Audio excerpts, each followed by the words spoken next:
A very good morning to all my dear students. Today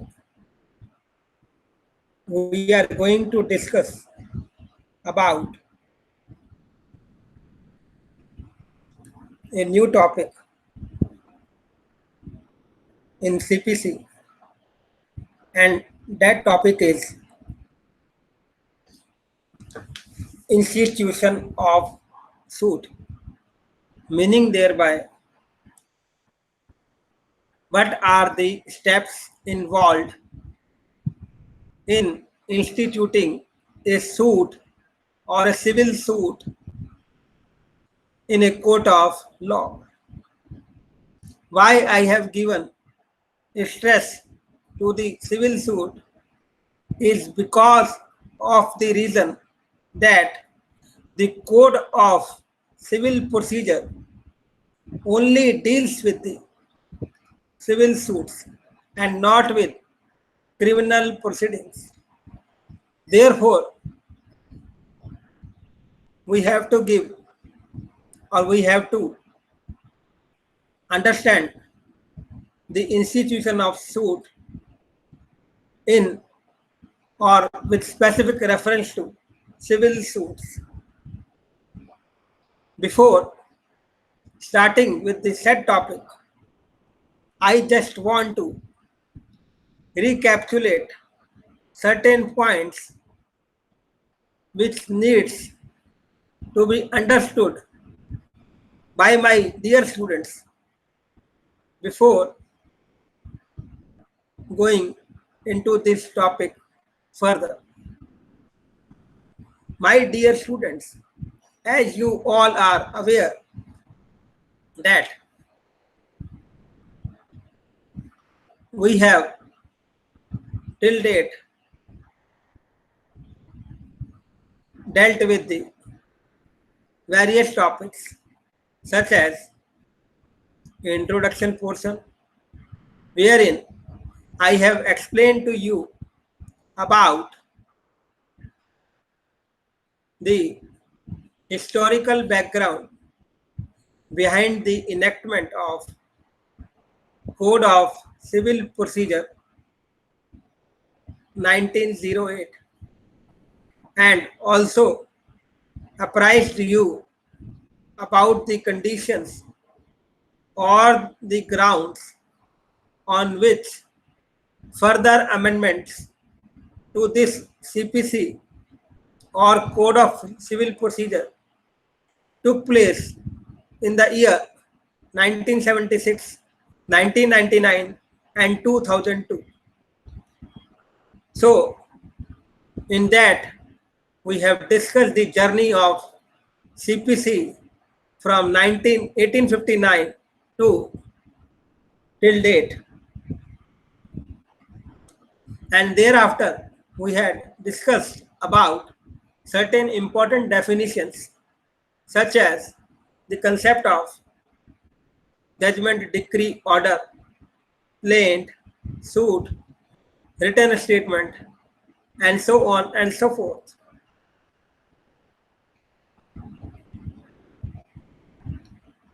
This is what we have done till date.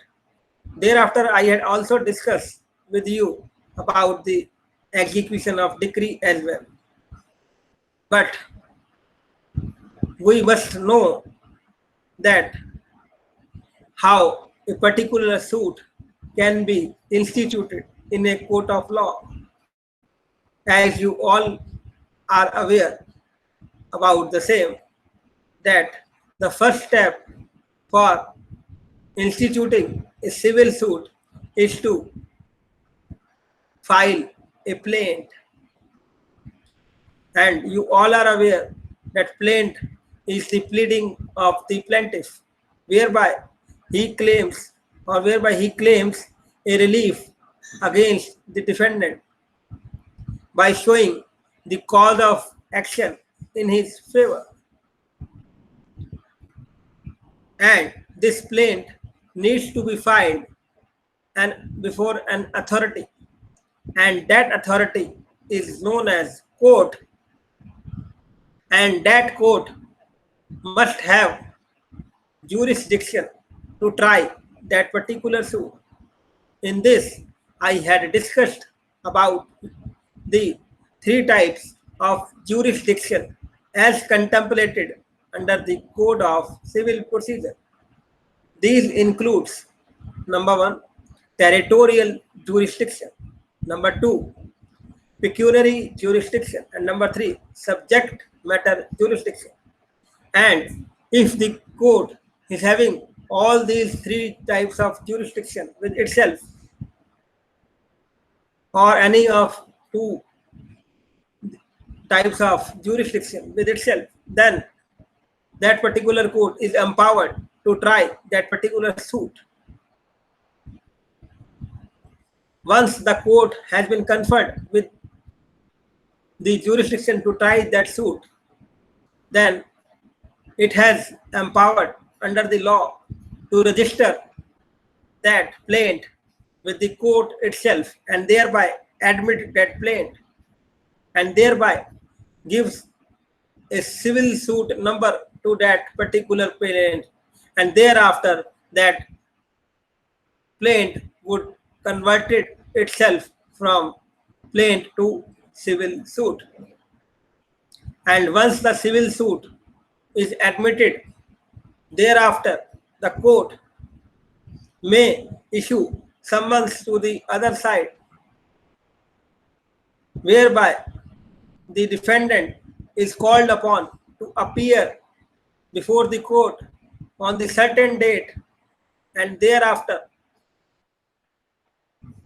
to file its reply either on the date of the hearing or before any other date as mentioned in the summons. Once all these things are going to be completed, thereafter the matter would be fixed for filing a replication in case permitted by the court. And once the replication is filed, then the matter would go for or fixed for framing of issue. Thereby, the court will look into the matter in issue or fact in issue on which both the parties would be given an opportunity to lead their evidences, and thereafter the party who produces the evidences then an opportunity of cross-examine those evidences be given to the other side. And this whole process is known as the stage of plaintiff evidence or defendant evidence, as the case may be. Once this stage is over, then the matter would be fixed for arguments, which may comprise of oral arguments as well as written arguments. And thereafter, after hearing both the parties, the court may pass a judgment, decree, or order. So this is an introduction about today's lecture, that is how a civil suit can go in a court, or what are the steps involved in instituting a civil suit before a court of law. Now I would like to explain it a bit. What are the relevant provisions regarding institution of suit? The relevant provisions are section 26 to 35B of Code of Civil Procedure, meaning thereby section 26 to 35B provides for or lays down the rules regarding institution of suit. And there are two orders which must be understood while one going to read about institution of suit. These rules are contained in two orders. And these orders are order 1, which relates to the parties to the suit, and order 2 relates to the framing of the suit. As far as the word suit is concerned, it has not been defined in the Code of Civil Procedure 1908. Ordinarily, a civil proceeding instituted by the presentation of plaint. So this is the literal meaning of suit. Now, what are the points to be put up in a suit, or what does suit contain? The suit contains the following essential elements. Number 1, there must be two opposing parties. Means there must be one plaintiff and another person who is going to oppose. There meaning thereby there are two parties and one is opposing the other. Second, there must be subject matter of the dispute, and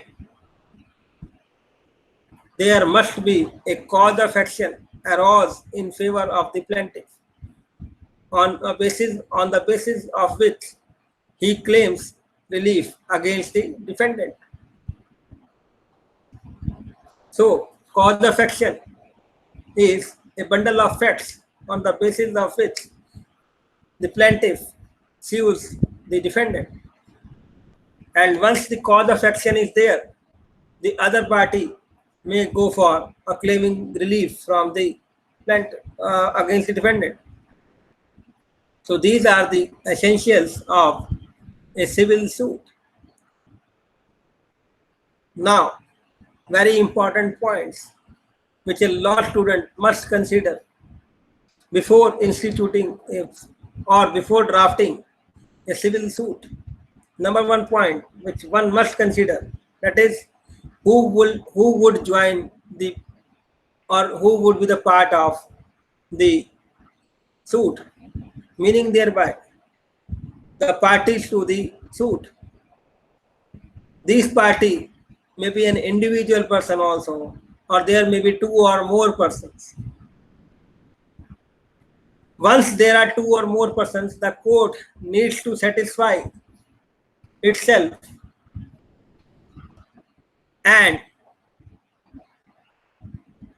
it is the duties of the plaintiffs to satisfy the court that there are certain grounds exist whereby they have joined the other co-plaintiff. And these ground conditions are that the right to relief exists in each plaintiff arises out of the same transaction, and the case is of such character if such persons brought separate suit, any common question of law or fact would arise. Second, so from this we may infer that two or more persons can be joined as a plaintiff in a civil suit only if there exists a common question, or this common question must arise out of same transaction, and in case if it is not allowed, then it would lead to multiplicity of suit. So to prevent the multiplicity of suit, the court may allow joinder of plaintiff. So this is all about joinder of plaintiff. Now I would like to explain you under what circumstances two or more persons can be joined as defendant in a civil suit. Number 1, that the right to relief alleged to exist against them out of the same transaction, and that the case is of such character that if separate suits were brought against such persons, any common question of law or fact would arise. So, from this, we may infer that there exists a right to relief alleged to exist against them out of the same transaction. And furthermore, the case is of such character that if separate suit were brought against such persons, any common question of law or fact would arise. So thereby, to prevent the multiplicity of proceedings, the court may go for allowance or joinder of defendants. Now,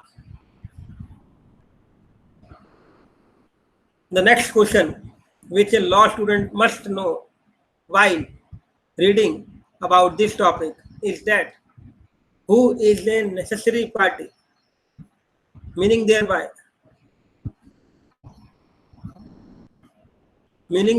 it is one whose presence is indispensable to the constitution of the suit, against whom the relief is sought, and without whom no effective order can be passed.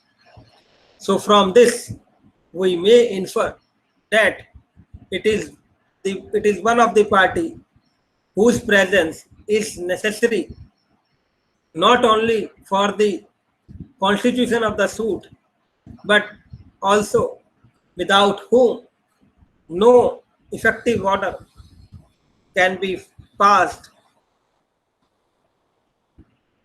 and a relief can't be granted against him. Now, the next step is, or the next question, which a law student also must know about the concept of proper party.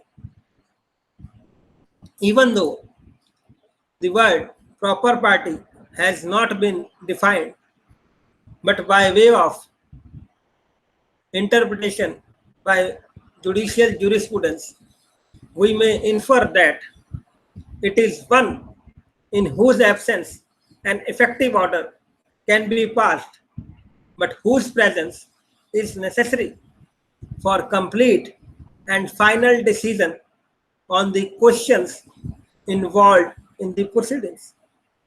So from this, we may infer that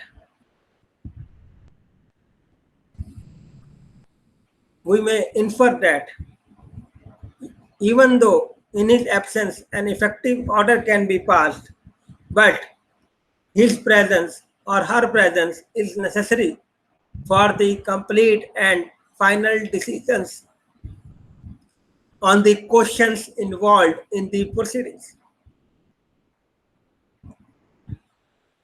Now, next, as we have already read about the joinder of plaintiffs and joinder of defendants, now we have to read about another concept of non-joinder and misjoinder. Non-joinder and misjoinder